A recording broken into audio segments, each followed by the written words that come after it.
여러분, 산업단지에 대한 소식을 제가 여러 차례 여러분들에게 전해드린 기억이 있습니다. 지금 산업단지가 전국에 55곳이 있다고 하잖아요. 그 산업단지에 있는 많은 중소기업, 그것도 제조중소기업들이 퍽퍽 나가 쓰러진다고 합니다. 심지어 말입니다, 여러분. 산업단지에서 야반도주 사건까지 일어났다고 해요. 야반도주 사건까지. 전날 저녁에 직원들하고 삼겹살에 소주 회식을 하고요. 그 다음날 아침에 직원들이 출근을 해보니까 기계랑 사장이 없어졌다는 거예요. 기계는 어디다 싣고 갔는가 보죠. 사장은 사라진 거고. 어떻게 대한민국 땅에서 이런 일이 일어날까요? 이런 일이. 그 정도로 지금 산업단지 공단은요, 지금 장난 아니게 어렵다. 심지어 산업단지에 있는 관계자들 이야기를 빌어보면요, 제조업의 생태계가 무너지는 것 아니냐 하는 우려까지 하고 있습니다. 제조업의 생태계가 무너진다는 말. 야, 이거는 가히 충격적입니다. 충격적. 그만큼 산업단지별로 가보면요, 임대문이라는 팻말이 뭐 거의 30%가량 붙어 있다고 할 정도예요. 거의 30%. 그러니까 임대문이는 그나마 망하지 않은 거잖아요. 망한 물건도 많다는 거예요. 망한 물건도. 임대문이도 안 붙어 있는 물건들 말입니다. 전국 산업단지에 가면 실제로 공장 경매 물건 보세요. 이게 지지옥션에서 나온 건데 2020년 4월부터 5월, 6월 거의 공장의 경매 물건들이 쏟아집니다. 464건, 432건, 492건. 이게 몇 개예요, 몇 개. 제조공장 세일합니다란 말이 지금 맞는 말이라고 해요. 작년에 대비하면 말입니다. 작년엔 405건이었거든요. 21.4%가 늘어났습니다. 이게 중소제조기업들이 지금 줄도산하고 있다. 이 말이 맞는 말입니다. 여러분, 더 큰 문제는 말입니다. 이게 금융에서, 은행에서 돈을 빌리면 이게 연체가 발생하고, 원리금에 대한 연체가 발생하고, 그 다음에 차압이 들어오는 게, 이게 경매물건이 차압이 들어온 거거든요. 차압이 들어오는 데까지 한 6개월에서 9개월 정도 걸린다고 보시면 됩니다. 6개월에서 9개월이요.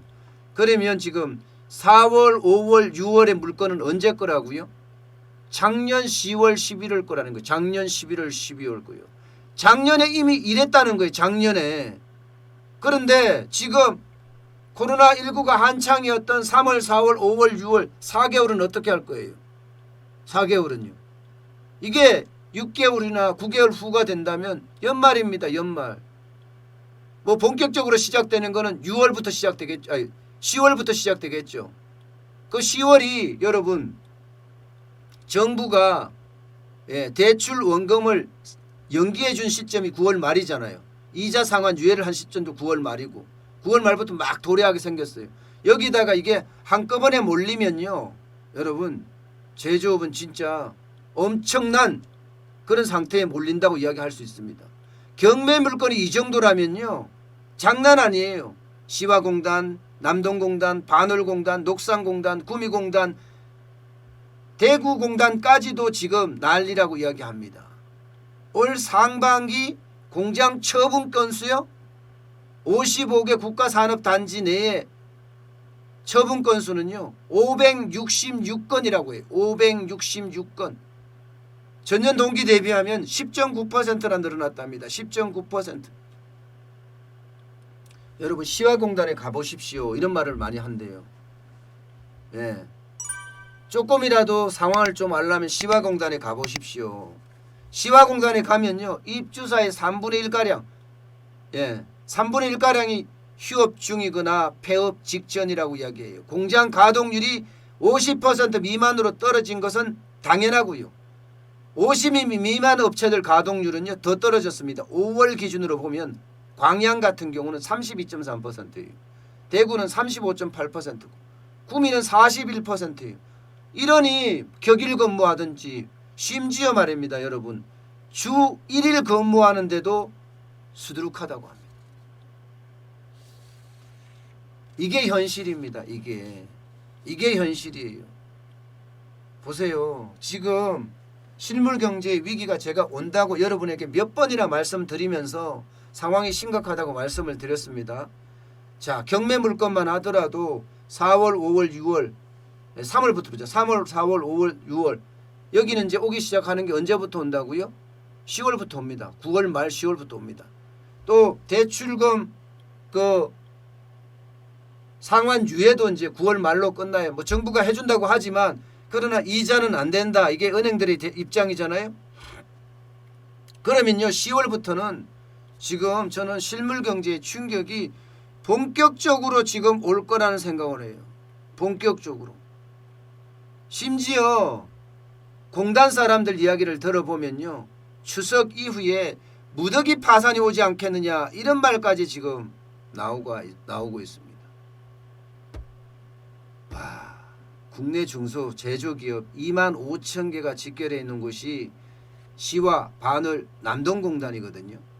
여기가 개점휴업이란 말이 나올 정도면 말 다 했죠. 개점휴업이란 말이 나온다니까요. 여기는 전자제품이나 그나마 수도권에서 가깝기 때문이에요. 또 자동차 부품이나 이런 핵심적인 것을 많이 생산하던 곳입니다. 이러니까 뭐 여기가 얼마나 지금 힘들어졌느냐 눈에 보이는 거잖아요. 공장이 세일한다는 말 어느 정도인가 하면요. 이게 국가산업단지공단에서 나온 자료예요. 보시면 경남에 있는 함안 지역의 공단 100억 이상 투자해서 지은 공장이 있습니다. 16,528제곱미터입니다. 약 5,000평 부지에다가 건평 6,611제곱미터입니다. 2,000평 정도 됩니다. 이거요. 최근에 공장하고 내부 공작기계 설비에 다 합쳐서 40억 원에 팔렸어요. 40억 원에. 평당 100만 원도 안 되는 그야말로 헐값 중에 헐값이라는 거 아니에요. 100억 이상 투자해서 만들었는데. 경북 고령군에 있는 1283제곱미터 388평 공장 이거요. 5번 주찰됐다가 감정가는 47억 원이었는데요. 19%인 9억 원에 매각됐어요. 9억 원에. 이게 세일이죠. 이게. 와, 참 미친다 진짜. 그죠? 지금요. 이걸로 끝나지 않는다는 게 문제잖아요. 앞서 제가 말씀드렸다시피 산업단지공단에 지금 처분된 공장만 하더라도 566개라고 그랬죠. 경매로 넘어간 게 한 달에 499개니까 500개죠 거의. 여기다가 잠재 매물도 엄청 많을 거라 지금 이렇게 보는 겁니다. 잠재 매물도. 이렇게 되면 여러분 과연 대한민국의 근간이라고 할 수 있는 제조업이 살아날 수 있을까요? 그 중에서도 제조업의 뿌리라고 하는 게 중소기업인데 중소기업이 이렇게 몰락하고 있는데 과연 실물경제가 언제 어떻게 드러나겠습니까? 실물경제가 좋아질 수 있는 그 상황이 하나도 없습니다. 저는 긴급재난지원금을 저렇게 뿌릴 거 아니라 제가 처음부터 말씀을 드렸어요. KDI요? 한국개발연구원 그 국책연구원이죠. 엊그저께 보고서가 나왔습니다. 나와서 뒷북 중에서 뒷북인데요. 전 KDI를 이제는 신뢰하지 못하겠다 그런 생각까지 들어요. 거기서 나오는 게 전국민 재난지원금은 안 된다. 이미 다 뿌렸는데 말입니다. 그러면서 저소득층한테는 현금 지원을 하고 나머지 계층에는 대출 지원을 했어야 된다. 야, 지금 와서 무슨 헛소리입니까? 헛소리. 좀 더 심하게 하겠습니다. 왜 개소리냐고요. 그때 제가 얼마나 여러분 아시잖아요. 제가 항변을 했어요. 목소리가 터져라 항변을 했어요. 절대 재난지원금을 전 국민에게 주면 안 된다. 대한민국에 원하는 한계가 있다. 유동성이 그렇게 풀리면 시장에는 엄청난 위험이 따른다. 돈이 풀린데도 불구하고 물가는 내려가고 있어요. 소비가 안 된다는 뜻이에요. 소비가 안 된다는 뜻은요. 예, 저물가, 저성장, 이거는 뭐 디플레이션으로 가는 지름길입니다. 게다가 이러다가 한번요, 돈이 또 물가를 한 풀리면요, 이 고물가가 돼요. 고물가, 저성장, 스태그플레이션이잖아요. 또 이런 식으로 인플레이션과 디플레이션이 왔다 갔다 반복하다가 결국은 나라 꼴이 희한하게 변할 수도 있다는 거. 저는 걱정이 태산이에요. 제가 새벽부터 나와서 새벽 2시 반에 일어나서 경제에 대해서 자꾸 제가 항변하는 이유가, 제발 경제가 정치를 만나면 안 된다. 경제는 오롯이 경제해야 된다. 이것을 강조하고 싶어서고요. 여러분도 지금 같은 위기 시기에 경제를 모르고 있으면요, 나를 지키지 못한다고 생각합니다. 경제를 반드시 알아야 되기 때문에 제가 새벽인데 참 재미있게 이렇게 나와서 방송을 합니다. 제가 계속 나쁜 소식만 전한다고 하시는 분들도 꽤 있습니다. 그런데요, 지금 현재 경제 상황이 그래요. 제가 거짓말할 수는 없잖아요. 그래도 매일경제 TV 사장까지 했는데, 게다가 경영학 박사라고 제 스스로 네임스포까지 넣어놨는데 거짓말해가면서 그렇게 할 수는 없거든요. 있는 그대로 여러분들에게 계속 전해드리면서 정론직필이 제 필생의 소망입니다. 어쨌든 늘 저는 있는 그대로 여러분들에게 보여드리도록 하겠습니다.